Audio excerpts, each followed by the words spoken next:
Greetings and hello once again. This is your friend Squancher the Monkey Boy, here to read Chapter 5 from Sir Ballsfart's epic debut novel, Sir Ballsfart in the Forest of Penises. Sir Ballsfart wanted me to remind you once again to, as he put it, give him all of your money. So if you could do that, I'm sure that he would be very happy. Today's chapter is called Deja Voodoo. I believe last time I might have said that was chapter 3. It was in fact chapter 4. The Lord Sir Ballsfart has, as a result, required that I remove one of my nipples. So now, without further ado, I present chapter 5, and here we go. I awoke the next day, very much alive and burning with determination. That goddamn shit juice had completely and utterly motherfucking worked. I now had a water source, and sure, it was probably giving me dysentery or some far worse digestive infection, but so far so good. I was totally fucking alive. Shitmouth had also suggested that I roll the shit that I'd squeezed dry into compact little bowls. That way I could try to use those little dried turds to shoot down birds with my automatic slingshot. It sounded like pure dumb fuckery, but it was worth a try. I started rolling poop balls immediately and tested this new ammunition on the first birds that I saw, and within only a handful of shots brought one of those squawking pricks down to the ground. That's right, bitches. Things were going to be A-OK for your old pal Ballsfart. Yes, I was still completely naked and couldn't remember where I had left my armor or my supplies, but I no longer gave a shit. I had transcended such material contrivances. I had become one with the forest of penises, and we now throbbed together with a single heartbeat. After a couple more days of naked feral recuperation, I had thoroughly sunburned my butt cheeks and was finally ready to return to my mission. I went back to that second Kappa temple, the one that had turned me away, and again they told me that I could not enter, but this time I had the strength to fight back. I smashed into every Kappa I could find with my fat, naked belly, ploughing through them one by one like a rolling boulder, demanding all the while that some dumb fuck grow enough balls to challenge me in open combat. Finally, someone did. Once again, the two of us did battle upon a platform suspended above the river, but this time, that bitch didn't even stand a chance. My senses were now keen, like those of a wild animal, and my belly thoroughly satiated with dead birds and shit water. This time, I did not even have to cheat, and as I watched my foe torn to pieces by the ravenous mermaids below, I felt absolutely nothing save the desire to taste his pathetic flesh myself. For only the strong survive in this forest of penises. I exited the other end of that second temple bridge and continued moving. There were more ridges and the forest became thicker, but my naked, unwashed ass soldiered on. As the penises became unreasonably dense once more, I slipped between them like a mile-long dong through 1,000 lubed tits. What? Slithering naked between endless rubbery shafts. It's a bizarre metaphor.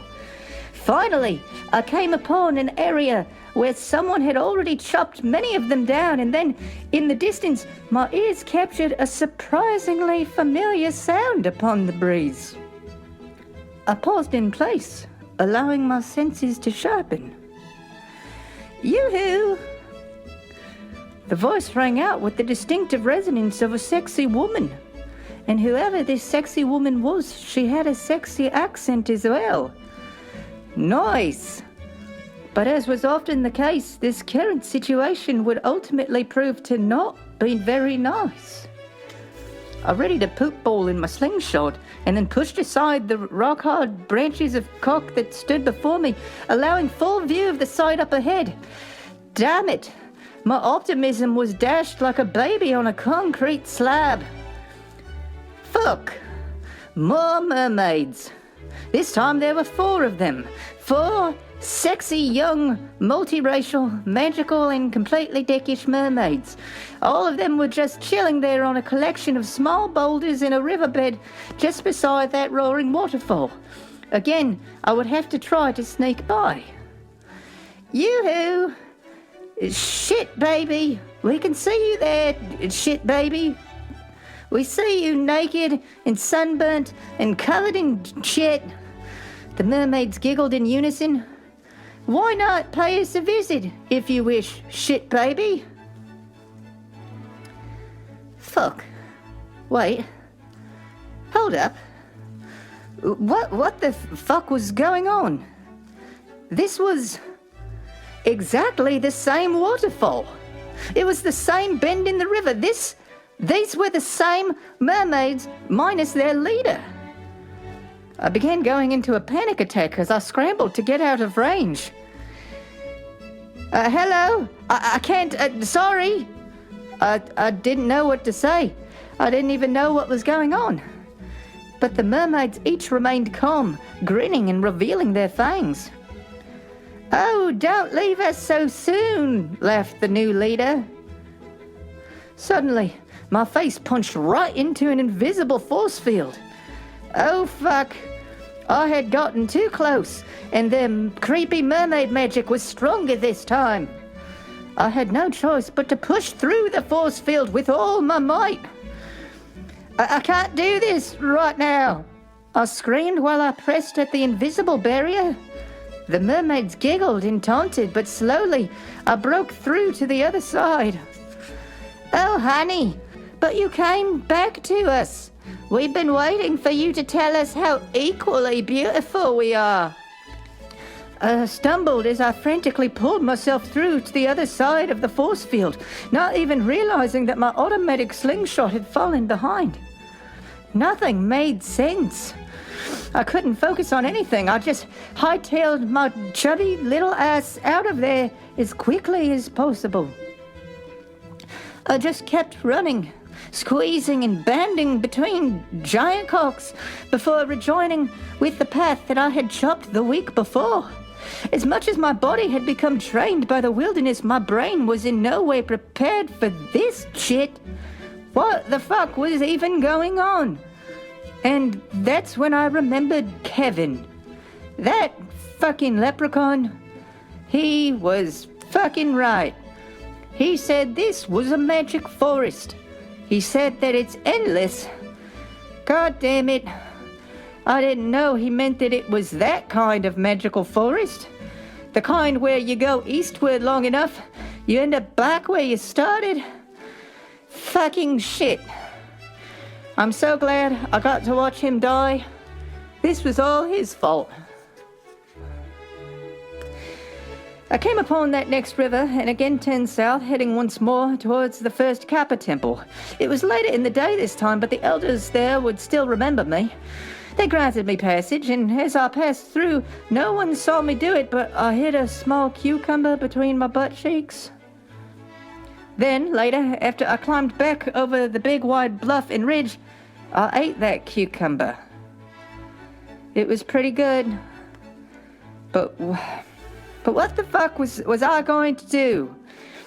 I thought the forest would just have a giant force field around it or something, like the ones those mermaids can normally conjure. I wasn't expecting reality to just fold back in on itself like this. I finished my butt cucumber and snuggled up on a big warm set of lice-covered balls. Jeez. It was better than it sounds, and I slept like a baby, but my keen senses were awakened in the middle of the night by the return of faint rumbling. It was Shitmouth again, or another one of his kind, I didn't care. Whoever it was, I needed to find them, because they might just have the answers. Without hesitation, I stood up in the darkness and called out upon the wind. Shit! Mouth! I screamed. But nothing came back in response, and far off I could see a hulking beetle still moving away from me. Shit! Mouth! I screamed again, but now with my hands cupped around my lips. But again there was no response. I just wasn't loud enough. I ran through the dark as far as I could toward the sound, and again I screamed for the beetle's attention, but again it was simply not enough. Those beetles moved too quickly with their massive strides, and he or she was quickly getting away. I had only one option left. I wrapped both arms around a big, veiny cock and awkwardly shimmied my way up its foreskin. Though the whole wang leaned with my weight, it brought me to a point where my voice might resonate better. I threw my arm over the top and dug my fingers into the pee hole, hoisting myself atop its wide mushroom head. Shit mouth! I shouted one last time and was glad to see the beetle finally stop moving. Hello? Came a bass-filled rumbling voice in the distance. Shit mouth! It's me! Over here! Hello? Do I know you? Hold on, I'm coming over.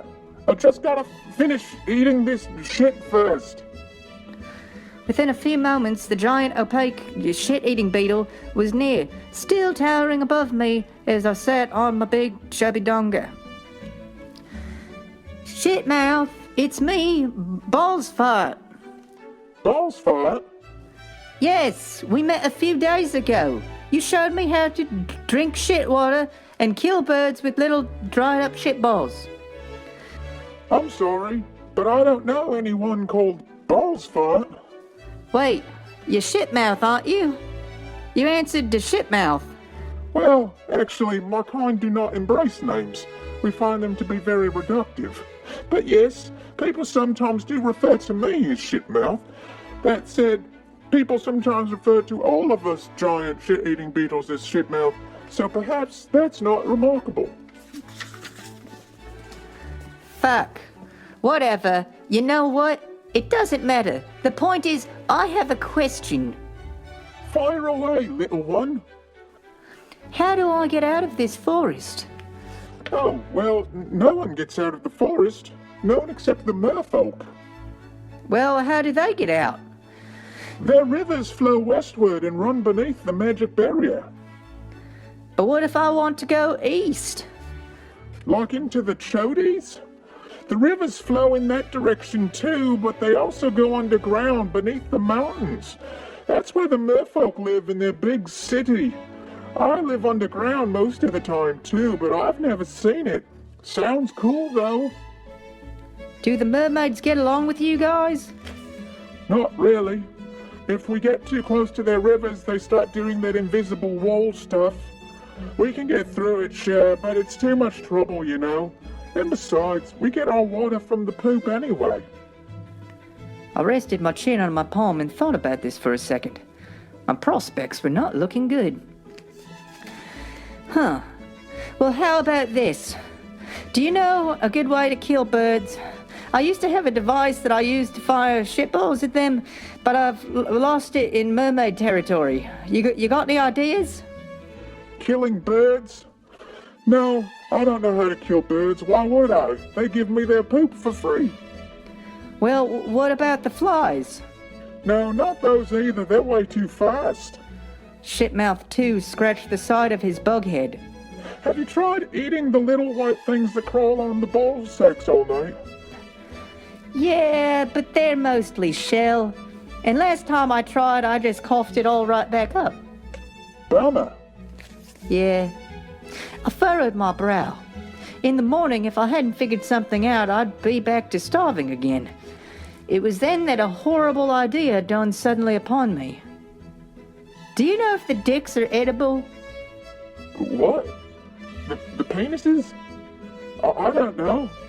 I've never thought about it. I imagine not. Otherwise, something would be eating them already, right?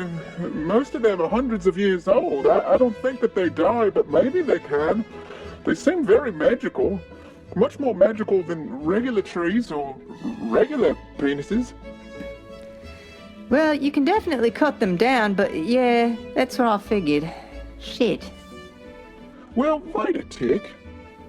Shitmouth 2 stared off to the north. You know what? There is a witch. Do you deal much with witches?